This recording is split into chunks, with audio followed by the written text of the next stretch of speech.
നമസ്കാരം. ഇഡ്രോപ്പ് സോഫ്റ്റ്വെയറിൽ institution registration, institution profile activities എന്നിവയാണ് ഈ വീഡിയോയിൽ കാണിക്കുന്നത്. ഇൻസ്റ്റിറ്റ്യൂഷൻസിന് രണ്ട് വിധത്തിൽ പ്രൊഫൈൽ ലഭ്യമാകുന്നതാണ്. ഒന്നാമതായി ഹോം പേജിൽ കാണുന്ന ഇൻസ്റ്റിറ്റ്യൂഷൻ രജിസ്ട്രേഷൻ എന്ന ടാബ് വഴി ഇൻസ്റ്റിറ്റ്യൂഷൻസിന് സ്വന്തമായി പ്രൊഫൈൽ ക്രിയേറ്റ് ചെയ്യാവുന്നതാണ്. ഈ പ്രൊഫൈൽ ആക്റ്റീവ് ആകണമെങ്കിൽ തദ്ദേശ സ്ഥാപന സെക്രട്ടറിയുടെ അപ്രൂവൽ ആവശ്യമാണ്. രണ്ടാമത്തേത്, ഇൻസ്റ്റിറ്റ്യൂഷൻസ് ഉൾപ്പെടുന്ന തദ്ദേശ സ്ഥാപനത്തിൽ നിന്നും പ്രൊഫൈൽ ക്രിയേറ്റ് ചെയ്ത് യൂസർ ID, പാസ്വേഡ് അടങ്ങുന്ന ഒരു ലെറ്റർ ഇൻസ്റ്റിറ്റ്യൂഷൻസിന് കൈമാറുന്നതാണ്. യൂസർ ID, പാസ്വേഡ് ഉപയോഗിച്ച് ലോഗിൻ ചെയ്യാവുന്നതാണ്. ഇൻസ്റ്റിറ്റ്യൂഷൻസ് സെൽഫ് ഓൺബോർഡ് ചെയ്യുന്നത് എങ്ങനെയെന്ന് നോക്കാം. ഹോം പേജിൽ കാണുന്ന ഇൻസ്റ്റിറ്റ്യൂഷൻ രജിസ്ട്രേഷൻ എന്ന ടാബിൽ ക്ലിക്ക് ചെയ്യുക. തുടർന്ന് വരുന്ന പേജിൽ ഇൻസ്റ്റിറ്റ്യൂഷനുമായി ബന്ധപ്പെട്ട എല്ലാ മാൻഡേറ്ററി ഫീൽഡ്സും ഫിൽ ചെയ്യേണ്ടതാണ്.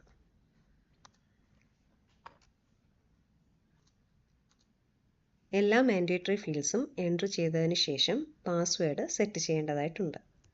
പാസ്വേഡിൻ്റെ ക്രൈറ്റീരിയ താഴെ കാണിക്കുന്നുണ്ട്. അതേ ഫോർമാറ്റിലായിരിക്കണം പാസ്വേഡ് ക്രിയേറ്റ് ചെയ്യാനായിട്ട്.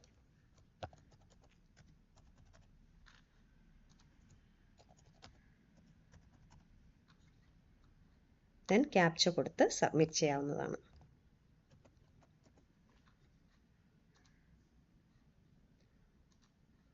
നെക്സ്റ്റ് പേജ് മൊബൈൽ നമ്പറിലേക്ക് ഒരു OTP ലഭ്യമാകുന്നതാണ്. വെരിഫൈ മൊബൈൽ കൊടുത്താൽ OTP എൻറ്റർ ചെയ്ത് സബ്മിറ്റ് ചെയ്യാവുന്നതാണ്. പ്രൊസീഡ് ആൻഡ് വെരിഫൈ ലേറ്റർ എന്നാണെങ്കിൽ OTP വരത്തില്ല. വെരിഫൈ മൊബൈൽ കൊടുക്കുക.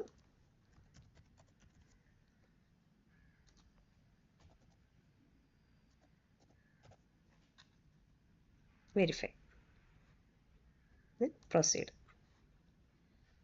ലോഗിൻ ID എന്ന് പറയുന്നത് മൊബൈൽ നമ്പർ ആയിരിക്കും.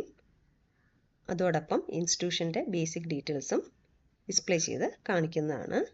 രജിസ്ട്രേഷൻ സക്സസ്ഫുൾ എന്ന മെസ്സേജും കാണാൻ കഴിയുന്നതാണ്. ദെൻ ലോഗിൻ ചെയ്യുമ്പോൾ your account is awaiting approval എന്നൊരു മെസ്സേജ് കാണിക്കുന്നതാണ്. ലോക്കൽ ബോഡിയിൽ നിന്നും ഈ റിക്വസ്റ്റ് അപ്രൂവ് ചെയ്താൽ മാത്രമേ ലോഗിൻ ചെയ്യാൻ സാധിക്കുകയുള്ളൂ. ഇൻസ്റ്റിറ്റ്യൂഷൻ പ്രൊഫൈൽ ആക്ടിവിറ്റീസ് എങ്ങനെയാണെന്ന് നോക്കാം.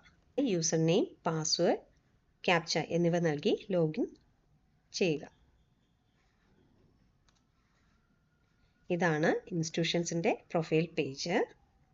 ഇൻസ്റ്റിറ്റ്യൂഷൻസിൻ്റെ first activity employee strength update ചെയ്യുക എന്നതാണ്. അതിനായി എലക്ഷൻ ടാബിനുള്ളിലെ മാനേജ് ഇൻസ്റ്റിറ്റ്യൂഷൻ സ്ട്രെങ്ത് എന്ന മെനു ക്ലിക്ക് ചെയ്യുക.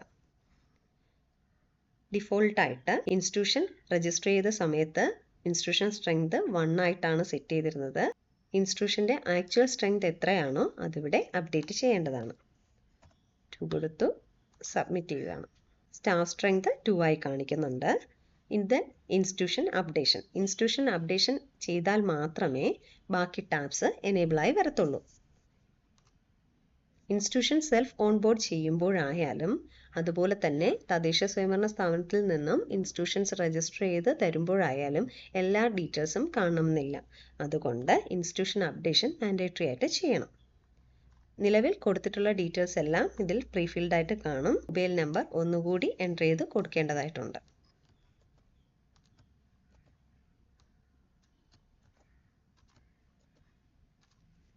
എല്ലാ ഫീൽഡും വെരിഫൈ ചെയ്തതിന് ശേഷം സബ്മിറ്റ് ക്ലിക്ക് ചെയ്യേണ്ടതാണ്. അപ്ഡേഷൻ സക്സസ്ഫുൾ ആയാൽ മാത്രമേ എംപ്ലോയി രജിസ്ട്രേഷനും ഇമ്പോർട്ട് ഫ്രം സ്പാർക്കും എനേബിളായി വരത്തുള്ളൂ. സ്റ്റാഫ് സ്ട്രെങ്തിനനുസരിച്ച് എംപ്ലോയി രജിസ്ട്രേഷൻ കംപ്ലീറ്റ് ആയാൽ മാത്രമേ ഫൈനൽ സബ്മിഷൻ ഈ മെനുവും എനേബിളായി വരത്തുള്ളൂ. രണ്ട് വിധത്തിൽ എംപ്ലോയീസിനെ രജിസ്റ്റർ ചെയ്യാവുന്നതാണ്. എംപ്ലോയി രജിസ്ട്രേഷൻ വഴി എല്ലാ ഡീറ്റെയിൽസും എൻ്റർ ചെയ്ത് കൊടുത്ത് സേവ് ചെയ്യാം. അല്ല എങ്കിൽ ഇമ്പോർട്ട് ഫ്രം സ്പാർക്കിൽ പെൻ നമ്പർ കൊടുക്കുന്നു, ഗെറ്റ് ഡേറ്റ കൊടുക്കുന്നു. എംപ്ലോയിയുടെ എല്ലാ ബേസിക് ആയിട്ടുള്ള എല്ലാ ഡീറ്റെയിൽസും കാണിക്കും. കൺഫേം ഇമ്പോർട്ട് എന്ന ഓപ്ഷൻ കൊടുക്കുക. ഈ പേജിൽ എംപ്ലോയിയുടെ ബേസിക് ഡീറ്റെയിൽസ് എല്ലാം ഓട്ടോമാറ്റിക്കലി ഫിൽഡായി വരും. ബാക്കി basic pay, voter ID, IFSC code, account number details എല്ലാം എൻ്റർ ചെയ്ത് കൊടുക്കേണ്ടതായിട്ടുണ്ട്. അക്കൗണ്ട് നമ്പർ മാൻഡേറ്ററി ആയിട്ടും എൻ്റർ ചെയ്ത് കൊടുക്കണം. അക്കൗണ്ട് നമ്പർ എൻ്റർ ചെയ്തില്ലെങ്കിൽ അവർക്ക് റെമ്യൂണറേഷൻ ലഭ്യമാകുകയില്ല. ദെൻ സേവ് ചെയ്യുക. സ്റ്റാഫ് സ്ട്രെങ്തിനനുസരിച്ചുള്ള എംപ്ലോയി ഡീറ്റെയിൽസ് എൻട്രി വരുത്തി കഴിഞ്ഞാൽ മാത്രമേ ഫൈനൽ സബ്മിഷൻ എന്ന ബട്ടൺ എനേബിളായി വരത്തുള്ളൂ. മെനു ബട്ടണിൽ ഓരോ എംപ്ലോയീസിൻ്റെയും ഡീറ്റെയിൽസ് വ്യൂ ചെയ്യാവുന്നതാണ്. എന്തെങ്കിലും മാറ്റം ഉണ്ടെങ്കിൽ ഡിലീറ്റ് ചെയ്യാനും എഡിറ്റ് ചെയ്യാനുള്ള പ്രൊവിഷനും നൽകിയിട്ടുണ്ട്. എല്ലാ ഡീറ്റെയിൽസും ഓക്കെ ആണെങ്കിൽ ഫൈനൽ സബ്മിഷൻ ചെയ്യാവുന്നതാണ്. ഫൈനൽ സബ്മിഷൻ കഴിഞ്ഞാൽ ഒരു ലെറ്റർ ഡൗൺലോഡ് ചെയ്യാൻ സാധിക്കുന്നതാണ്. ഈ ലെറ്റർ തദ്ദേശ സ്വയംഭരണ സ്ഥാപനത്തിന് ഏൽപ്പിക്കാനുള്ളതാണ്. അവിടെ നിന്നുള്ള അക്നോളജ്മെൻറ്റും ഇതിൽ ലഭ്യമാകുന്നതാണ്. എംപ്ലോയി മാനേജ്മെൻറ്റ് എന്ന ഈ ടാബ് വഴി എംപ്ലോയീസിൻ്റെ ഡീറ്റെയിൽസ് വ്യൂ ചെയ്യാൻ സാധിക്കുന്നതാണ്.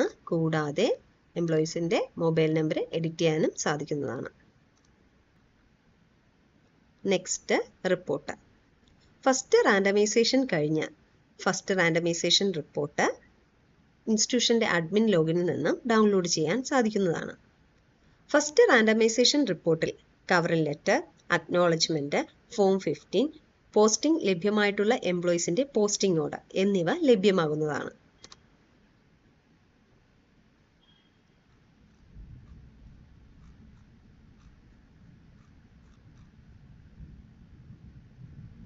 പ്രിസൈഡിംഗ് ഓഫീസർക്കും ഫസ്റ്റ് പോളിംഗ് ഓഫീസർക്കും ട്രെയിനിങ് ഉണ്ട്.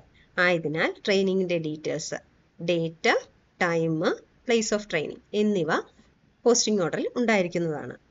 എന്നാൽ പോളിംഗ് ഓഫീസേഴ്സിന് ട്രെയിനിങ് ഇല്ല. ആയതിനാൽ ട്രെയിനിങ്ങിൻ്റെ ഡീറ്റെയിൽസ് പോസ്റ്റിംഗ് ഓർഡറിൽ ഉണ്ടായിരിക്കുന്നതല്ല. ഫസ്റ്റ് റാൻഡമൈസേഷൻ കഴിഞ്ഞ ഇൻസ്റ്റിറ്റ്യൂഷൻസിൽ നിന്നും ഡ്യൂട്ടി ലഭ്യമായിട്ടുള്ള എംപ്ലോയീസിന് പോസ്റ്റിംഗ് ഓർഡർ ഡൗൺലോഡ് ചെയ്ത് സെർവ് ചെയ്യേണ്ടതാണ്. ശേഷം ഫസ്റ്റ് ഓർഡർ സെർവ് എന്ന സ്റ്റാറ്റസ് അപ്ഡേറ്റ് ചെയ്യേണ്ടതാണ്. എന്നാണോ സെർവ് ചെയ്ത ആ ഡേറ്റ് എൻ്റർ ചെയ്ത് കൊടുത്ത് കൺഫേം കൊടുക്കണം. ദെൻ ഓർഡർ സെർവ്ഡ് കൺഫേംഡ് എന്ന മെസ്സേജ് കാണുന്നതായിരിക്കും. Then second randomisation. Second randomisation കഴിഞ്ഞാൽ സെക്കൻഡ് റാൻഡമൈസേഷൻ്റെ റിപ്പോർട്ടും ഇൻസ്റ്റിറ്റ്യൂഷൻ്റെ അഡ്മിൻ ലോഗിൽ നിന്നും ഡൗൺലോഡ് ചെയ്തെടുക്കാവുന്നതാണ്. സെക്കൻഡ് റാൻഡമൈസേഷൻ റിപ്പോർട്ടിൽ കവറിംഗ് ലെറ്റർ, അക്നോളജ്മെൻറ്റ്, ഫോം 14 അല്ലെങ്കിൽ ഫൈനൽ പോസ്റ്റിംഗ് ഓർഡർ എന്നിവ ലഭ്യമാകുന്നതാണ്.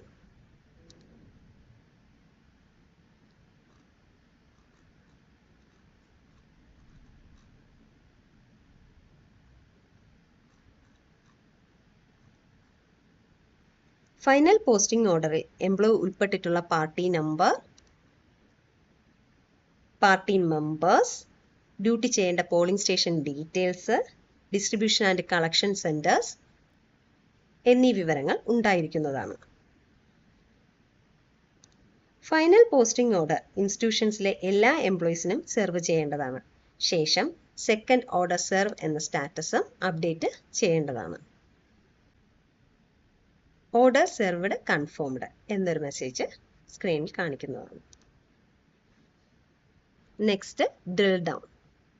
ഈ ടാബിൽ ഇൻസ്റ്റിറ്റ്യൂഷനിലെ എല്ലാ എംപ്ലോയീസിൻ്റെയും ഡീറ്റെയിൽസ് വ്യൂ ചെയ്യാൻ സാധിക്കുന്നതാണ്.